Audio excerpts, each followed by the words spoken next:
yung itong pagkansela. Ano po ba ang sinasabi sa batas tungkol po sa kanselasyon ng lisensya ng baril? Ang yung tinatawag na yung lisensya kasi ng barrel, ownership or yung pag-possess ng isang barrel, it is not a right. It is a privilege. But kahit na pribileyo lang yan, hindi mo karapatan na to own a license ng isang firearm, kailangan i-cancel man yan, it should be pursuant sa isang may legal basis and it should be pursuant sa batas. So, hindi pwede cancel lang yan dahil may ICC warrant of arrest. Kasi in the very first place, questionable pa yung ICC warrant of arrest kung legal ba yan or hindi legal or enforceable ba yan or hindi enforceable dito sa Pilipinas.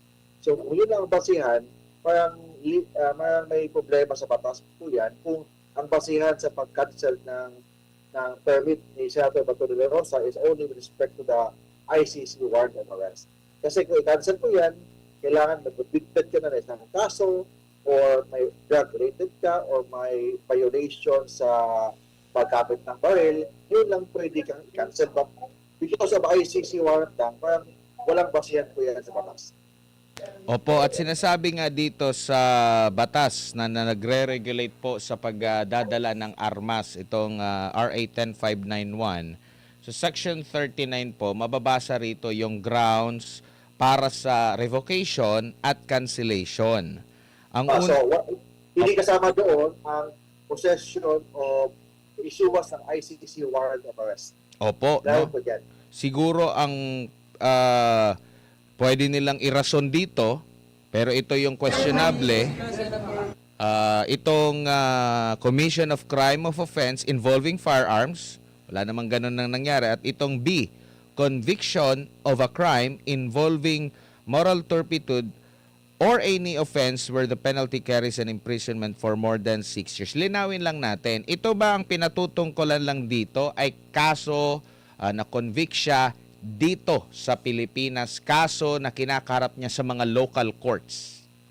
Yes, tama yan. So local courts, hindi nakalagay doon na may kaso siya sa ICC or may ICC warrant of arrest siya. Very clear ang batas. So, pwede lang cancelin yan kung may offense in relation sa paggamit ng baril, conviction of a crime involving moral turpitude. Kung kahit na may ganon, still in compliance with due process. Hindi pwedeng basta-basta i-cancel ang isang baril. Kailangan pursuant sa due process pa rin. I-comply pa rin ng due process, bigyan pa rin ng pagkakataon na magpaliwanag bago i-cancel ang isang lisensya to own a firearm.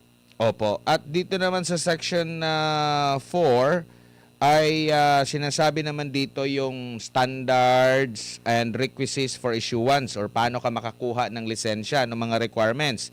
Sinasabi rito, ang applicant dapat hindi convicted of any crime. Okay? Tapos sa A yun. Sa G naman, the applicant has not been convicted or is currently an accused of pending criminal case before any criminal court. So, nung nag-apply siya dito ng lisensya, wala naman siyang kasong kinakarap. Kaya nabigyan siya ng maraming maramas. Well, that's why ang issue lang dyan is dahil sa ICC warrant of arrest. So, parang malabo yan or may problema sa batas po yan. Sabi ko na violation yan ng karapatan ni Senator Bato de la Rosa. Bakit? Kasi ang ICC warrant of arrest, questionable pa yan sa Pilipinas. In fact, may pending pa na petition sa Supreme Court kung enforceable ba yan o hindi sa Pilipinas. Kasi very clear kasi, Edmar, ang judicial power, very clear sa ating sa legal batas, judicial power can only be exercised by one Supreme Court and such lower courts established by law. So, sino bang may karapatan to exercise judicial power? Wala nakalagay doon na kasama ang ICC. Second, ang warrant of arrest can only be issued by the incumbent member of the judiciary. And who is the incumbent member of the judiciary? Meaning, Philippine courts or domestic courts. Hindi kasama ang ICC. Kung may warrant of arrest ng ICC, kailangan dumaan po yan sa tinatawag na domestic court ng Pilipinas. Opo. Dito naman sa balik tayo doon sa sa grounds. Isa rin sa grounds dito para ma-revoke is yung nasa letter J, by virtue of a court order, which is ang nababanggit mga local order lang po. Local court lang, Opo. so kahit na may order pa yung ICC na yan, hindi automatic yan na i-implement dito sa Pilipinas. Una, hindi na tayo signatory ng Rome Statute. Pangalawa, kahit na signatory pa rin tayo, kailangan pa rin dumaan yan sa ating domestic court. Bakit? Judicial power can only be exercised by one Supreme Court and such lower courts established by Philippine laws. Hindi kasama doon ang ICC. Dito naman sa nagiging rason ng gobyerno natin ngayon na ang ICC ay court of law sa ilalim ng Doctrine of Incorporation. Ano pong masasabi niyo po dito? Yung Doctrine of Incorporation, ibig sabihin doon that the international law shall be part of the principle of the international law shall be part of the law of the Philippines. So, tama naman yan, but still, hindi ibig sabihin na lamang ang international law sa Philippine Constitution. Mayroon pa rin tayong saligang batas, may Philippine sovereignty pa rin tayo, so hindi tayo pwedeng diktahan ng any foreign country or any international tribunal. Kahit may international tribunal, dadaan pa rin yan sa Philippine Domestic Court. Yung mga nag-argue na dapat sundin ang international law, pwede sabihin nila yan doon sa China, sa Russia, sa Israel. Tingnan natin kung anong sasabihin nila. In fact, yung ICC na mga judges may warrant of arrest na sa Russia. Ibig sabihin, sinusunod po nila ang kanilang sovereignty. Unfortunately, dito sa Pilipinas, para pinapakain po tayo yung mga buhaya yung sa ICC, para pinapakain po tayo ng buhaya doon sa ICC. So yun ang problema sa atin. Dapat ang government po natin has an obligation to protect Philippine citizens. Hindi pwede yan na parang ipamigay na lang po tayo kahit sino, kahit na-questionable po ang warrant of arrest na yan. Opo. Ang sino man na mali ang implementasyon nitong batas na ito, ano pong posibleng ikakaso sa kanila po, attorney? Ako yung mga bumali yung batas na, for example, arrestuin si Bato de la Rosa, pwedeng i-demanda sila ng illegal arrest. Kung mahuli yan, tapos parang kidnapping yan, kasi dalhin papuntang ibang bansa. So, possible kidnapping ang kasong harapin nila. Bakit? Kasi nga, wala silang cases na arrestuin si Bato de la Rosa. Wala namang warrant of arrest. Wala namang galing sa Philippine courts. So, anong pasihan nila? Yung ICC court. Kahit ICC court yan, kailangan pa rin dumaan yan sa local courts. Opo. In fact, yung mga extradition na request ng ibang bansa, dadaan pa yan sa ating domestic court. Yun din sa ICC. Kahit may ICC warrant yan, dadaan pa rin yan sa ating domestic courts. Pero dito po sa usapin ng revocation ng baril, kung mali po yung kanilang implementation nito, anong possible kaso po? Actually, abuse of authority yan. Violation yan ng due process ni Bato de la Rosa. Violation yan ng batas about owning a firearm. So, posible sila madimanda ng abuse of authority or yung tinatawag na posible dahil inabuso nilang authority nila, pwedeng graft corruption din. Opo, dito naman tayo sa bago lang si partner MJ, implementation po ng arrest warrant doon sa pagsalakay. Meron na sila mga sinalakay. Hindi ko lang marami ba or may isang confirm doon sa Pampanga at sinasabi naman doon na wala daw naipakitang dokumento. Yun pang isa pa nga parang humingi yata ng search warrant. Hindi na raw kailangan kasi meron na daw arrest warrant. Paki-explain nga po una, ano itong warrant of arrest tsaka yung kinakailangang search warrant. Pwede bang wala ka ng search warrant at hahalughugin mo na yung isang area kung ano-ano po, attorney? Iba yung warrant of arrest, iba yung search warrant. Ang warrant of arrest, ang kukunin yung tao. Ang search warrant, ang kukunin yung bagay. Bagay na maging ebidensya. Yun yung tinatawag na search warrant. So, hindi pwede na halungkatin nila ang bahay ng isang tao na wala namang search warrant. First, dapat kung mag-aresto sila, dapat may probable cause sila na nandyan talaga. Hindi pwede based lang sa chismis, pwede may basihan sila. Otherwise, there will be violation of right to privacy ng isang tao. And pangalawa, ang basihan nila sa pag-aresto, hindi naman legally valid po yan. insofar as Philippine law is concerned. Sabi ko nga, ang warrant of arrest can only be issued by the incumbent member of the Philippine Judiciary. Nakalagay po yan sa ating saligang batas. Philippine Judiciary, meaning Philippine courts. One Supreme Court and such lower courts established by law. Nakalagay po sa ating saligang batas na judicial power can only be exercised by domestic courts. Hindi ang ICC mag-exercise ng judicial power dito sa Pilipinas. Kung gusto na mag-exercise, dadaan pa rin yan sa ating domestic courts. So yung pag-aresto, paghalungkat, pupunta sa mga bahay nila na walang tamang search warrant, walang tamang warrant of arrest, pwede silang madimanda ng trespassing or any possible crimes. Opo, Attorney Mark, si MJ po ito. Pag-usapan po natin yung kontrobersyal na pag-walkout po ng Senate Minority sa kanila pong sesyon kahapon. Yung mga argumento kasi, Kuya Mark, sa pag-amend daw ng rules, kung papayagan ba ang isang incumbent senator na mag-attend sa Senate activities, lalo na sa plenary at sa mga committee hearings via teleconferencing. Anong masasabi mo doon, Kuya Mark, batay sa batas? Walang nakalagay sa batas na kailangan personal talaga pupunta sa mga meetings.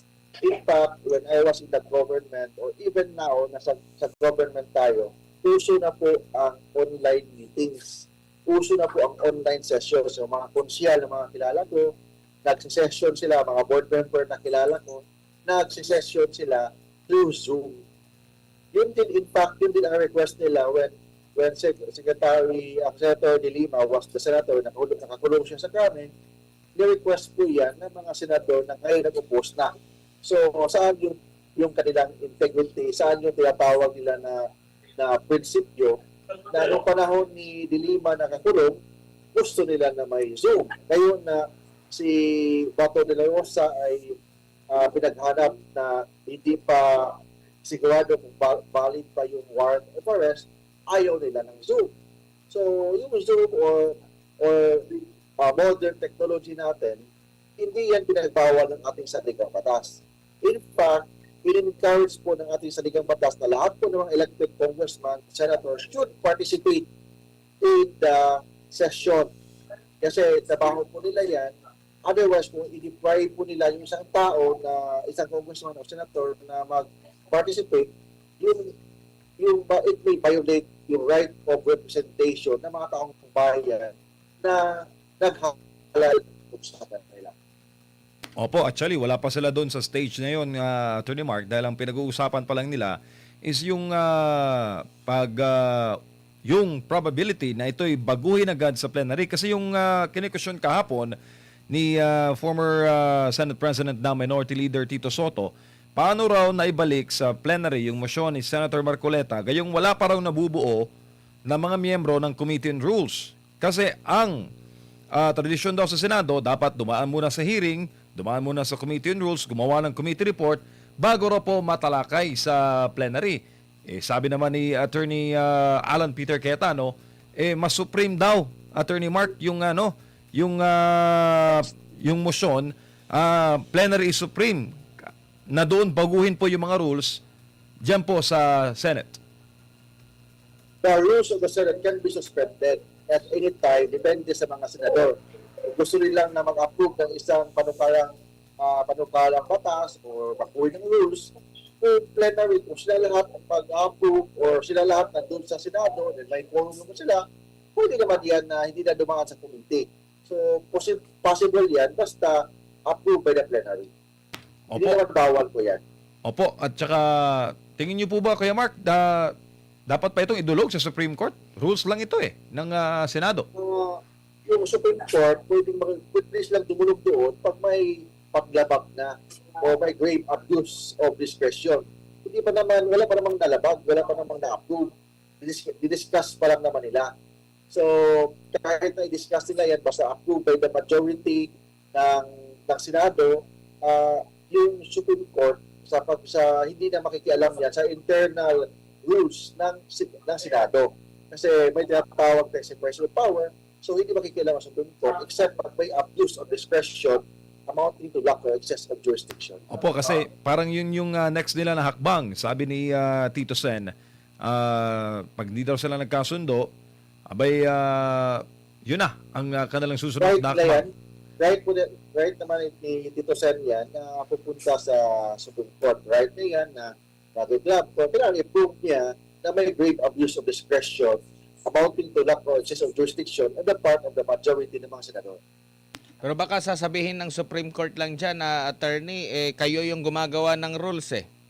Or, normally, ang sasabihin ng Supreme Court, hindi makikialam ang Supreme Court sa internal rules. Hindi makikialam ang Supreme Court sa anong desisyon ng mga senador sa internal rules po nila. Kasi may tinatawag tayong separation of power. Pero yung rules ba nila kayang i-interpret ng Supreme Court? Pwedeng i-interpret niya sa Supreme Court pag vague, kung malabo. Pero kung malinaw naman, hindi na makikialam ang Supreme Court. Pero ang isa sa mabigat din na issue dito na meron din pong jurisprudence po, attorney, yung pagwo-walk out po ng nasa minorya. Kasi nga po, sa Senado, kung merong hindi pagkakaintindihan talaga, lalo na yung sa implementation ng kanilang rules, yun nga, yung botohan, magkakaroon po ng botohan. Kasi nga, may ibang interpretasyon yung isang panig, may ibang interpretasyon yung isang panig. Ito yung paulit-ulit sa nabi kahapon ni Senate President Alan Peter Cayetano na hahaba ito, meron kaming sasabihin, meron din kayong punto, magbotohan na lang po tayo. Pero imbis na magkaroon ng botohan, nagkaroon po ng pag-walk out. Pero meron na pala... Ayaw nila. Opo. Normal, galit yung mga minority kung yung word na botohan. Kasi matatalo sila sa botohan. So, yun ang problema. But yung pag-walk out, lahat ng senador kasi is not above the Senate. May parliamentary privilege yung mga senador. But it is not a license na manggulo doon. Kung may mga dissenting opinions sila, ayaw nila sa isang panukala, it is protected because senador sila. But disorderly kung mag-misbehave sila doon, pwede sila disciplinary action o ethics committee. Meron pong nangyari noong 1949, 1949, yung Avellino versus Cuenco po, attorney, na medyo malapit sa mga pangyayaring ito kasi nung time na parang ikikriticize na yata nila yung Senate President, biglang nagpukpok, biglang nag-adjourn, nag-walk out kasama yung kanyang mga kasanggang mga senador. Ang ginawa nung naiwan na senador, nagpatuloy sila, nagboto sila ng panibagong acting Senate President. Kinwestiyon ito ng Senate President na talo yung Senate President na yon dahil wala namang kumbaga tama yung proseso po, attorney. Ano masasabi niyo po dito? Yung Senate President kasi nakakaupo dyan, base yan, basta makuha niya yung majority ng mga senador, siya yung Senate President. Pag Senate President ka, may obligasyon ka na i-maintain ang order, peace and order sa Senado. Pag may nang gulo ng mga senador, may authority siya na tawagin ang Sergeant at Arms to restore order and enforce lawful authority, including may right siya to order arrest sa isang misbehave na senador. Kung maggulo ang senador, for example, yun, naggulo, nag-walk out, tapos didistract niya ang proceeding doon, didistract niya ang proceeding, pwede, kung maggulo lang, pwedeng mag-order ang isang Senate President na arrestuhin yung mga senador na nag-misbehave. Sabi ko nga, ang parliamentary privilege is not a license for chaos. Pwede ka mag-dissent sa mga debate, mga ayaw mo sa mga panukala, you can oppose right ng senador yan. So, hindi kasama doon ang pag-conduct ng misbehavior or disorder behavior doon po sa plenary. Opo. Na-question din ni Senador Marcoleta kasi nag-umpisa sila na may quorum. Tapos sinadya ng mga kasamahan niya na magkaroon ng hindi na maabot yung para sa quorum. Pero meron pong pangyayari din last 1997 naman, panahon ni Joker Arroyo versus De Venecia din, na sa sa Kongreso, pwede naman pa rin may quorum basta nandun lang sa loob ng kahit hindi sa plenary, basta nasa premises po. So ibig sabihin, meron pa rin quorum kahit na umalis sila doon sa plenaryo. At pwede bang ipatawag ni Senate President? Parang meron dong ginawa dati. Hindi ko lang alam kung confirm ba to. Na meron ginawa na pinatawag lahat ng mga na nandito lang naman kayo. pwedeng ipatawag, kung matigas ang ulo, pwedeng ipa-arresto, forcing them to attend the plenary meeting, plenary session. Opo, Attorney Mark, may mga debate kasi ngayon no, sa social media hinggil po dito sa pagko-convene ng Senate Impeachment Court. Dapat po ba o plus points po ba na ang isang Senate President, isang abogado? Plus point ng isang abogado yan kasi court na kasi yan. Pag court kasi, ang impeachment court, hindi yan based sa debate, based on your common sense. Pag court kasi, based on law, based on jurisprudence, and based on evidence. So dapat may background ka sa law of evidence, rules of evidence, rules of court. Bakit may background ka sa rules of court? Kasi ang rules of court ay supplementary. Kasi supplementary, pag wala sa rules of impeachment, the rules of court will apply. Kasama doon yung rules of evidence, yung admissibility of evidence, how to impeach the witness, how to present evidence. So, dapat may background ka sa rules of evidence and rules of trial practice. Pag hindi ka abogado, paano mo magawa yan? That's why, mas malaking punto kung ito ay isang abogado na may alam sa batas at may alam sa rules of evidence. Pero pwede naman daw ang non-lawyer kayo, Mark, na mag-cite ng mga jurisprudence kung pag-uusapan po ang batas. Hindi bawal. Wala nakalagay sa ating saligang batas na hindi bawal ang non-lawyer. But of course, in practice, mas lamang talaga pag abogado ang presiding officer. Opo. Pwede rin, meron ding nananawagan at meron na rin tayong history, attorney, na merong nagawing presiding officer ang isang Chief Justice noong panahon ni ERAP. Chief Justice, yes, tama. Ang Panahon Chief Justice maging presiding officer only pag ang akusado ang presidente ng Pilipinas.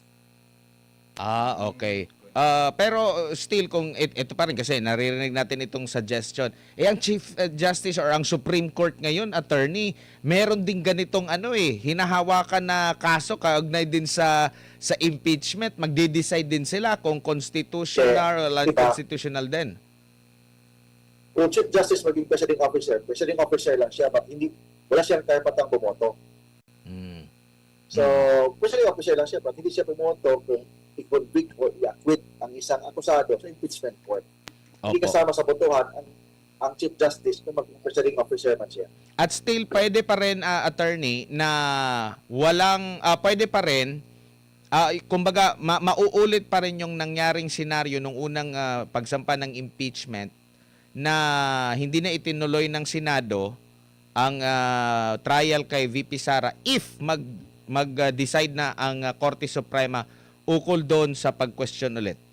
Yes, kung may Supreme Court decision na illegal yung procedure sa impeachment, pwedeng hindi na matuloy ang impeachment. Pero kung walang Supreme Court decision, matuloy talaga impeachment kasi mandatory yan ng mga senador na tuloy ng trabaho nila bilang isang impeachment court. Opo. Attorney, daghang salamat sa imong oras ug higayon amping sa kanunay. Maraming salamat po. Thank you, sir. Salamat MJ, salamat Edmar. Ito yung kaibigan niyo sa Attorney Mark Tolentino. Live ngayon sa Cebu City. Ayan, daghang salamat si Attorney Mark Tolentino.